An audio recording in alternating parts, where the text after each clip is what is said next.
game, and let's introduce us a couple of players. The bottom right hand side is going to be our blue Zerg, who is down a game in this series. Let's see it, guys, if you're going to be cheering on Root Gaming's Hydra to make a little bit of a comeback in this best of 3. To the upper left is going to be our red Protoss player. Let's hear it, guys, if you're cheering on Seed. Other game, strong performance in game number 1, very well executed attacks, and again just gets ahead with the Oracles. Took one fight that wasn't so great, but just hard enough to keep on fighting, and he did what he had to do to win the game very convincingly, I guess. So GG's, we get set up into game number 2. Let's see what Seed's opening is going to be this time around. Obviously the Stargate last time, more likely to be like a Resonating Glaives opening. Here on Frozen Temple, very effective on this map because it's one of the shorter rush distances. So, expecting this to be a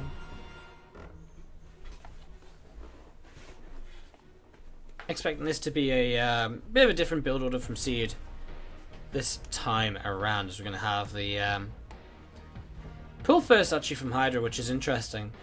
Playing very safely here in game number 2. It's actually very rarely you see I guess maybe just the Probo Scout and blocking it, or I don't know, either way, gas pulled down before the hatchery. So Hydra can have that little bit of a faster speed compared to usual. And, yeah, a little bit of a faster kind of speed and stuff compared to usual. We're going to see that hatchery just on the way up, a couple of lings on the way out, and there's a drone on the way out as well. So there's stuff getting set up here. We're going to see that Nexus is on the way down on the natural expansion too. And there's that ling speed starting on up. So ling speed starting up. And, yeah, I mean, basically we're just going to be seeing this getting set up and ready to go. Bit of a passive opening, as we very often do see in the ZVP. I mean, it generally is a few moments, a few minutes where not really a lot happens until a little bit later on in the game. So, just a little bit of a passive startup here in the matchup, as we just wait to see, mostly from the kind of the Protoss player, what the first tech of the game is going to be. Are we going to see that Twilight Council? Are we going to see the Stargate? That's when things start to get a bit interesting again. Probably expect the Twilight here on this map, especially playing Stargate last game is a good time to change things up. Although there is nothing to stop him going for a Stargate play as well. I mean, both builds sort of work out either way. Just be nice to see him change things up maybe. Let's see how Seed wants to play this out. I mean, we could see a Stargate and a change up by going for, say, maybe kind of a Phoenix play instead of the Oracles. That's also a possibility right now. We just see 2 extra gates being added on. So maybe just a little bit of straight up pressure without anything too interesting. I mean, generally when you see a lot of gateways like this early, it means Adept, and so that generally would suggest the Twilight Council, but we still don't see a Twilight just yet. Maybe in the next couple of moments, maybe as a bit of a later follow-up, and maybe the first attack isn't going to be with Resonating Glaives, but with just Adepts, and then you'll have Glaives to keep on being aggressive afterwards. We actually see a Sentry on the way out, so see, just playing very safe, just getting up units to be able to defend here on 2 bases, making sure he's not going to tech too hard or anything like that. There's those couple of Zerglings just coming down the left-hand side of the map here. You see +1 melee starts up from Hydra. So +1 melee starts up from Hydra, and I guess that's set up ready to go, as we see a couple of extra sentries on the way. So again, lots of sentries here, actually a bit different than I thought, and I guess then maybe he just takes the third Nexus off of gateway units with so many sentries for force fields available. The other option is he does get aggressive and moves across the map with this kind of gateway force early in the game, and has that mothership core where he can recall home at any point in time that he needs to. So a couple of different possibilities here early on for Seed, as we are just going to be seeing the single Zergling from Hydra just being sent out towards the center, just to keep an eye on what is going on.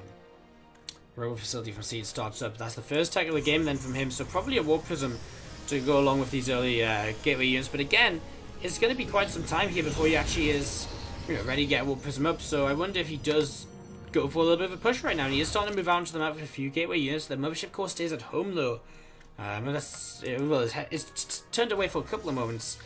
He can't push across the map without the mothership core. The mothership core is necessary because he needs to be able to recall home if things get a little bit troubling for him. So, starting to move onto the map, going to force him units, and actually after being sighted again here, he might just pull back and send the hallucinate Phoenix Force. Ooh, like this, these Zerglings coming in. Nice single force field right now. One sentry to the top side, nearly going down. Great force field by Seed.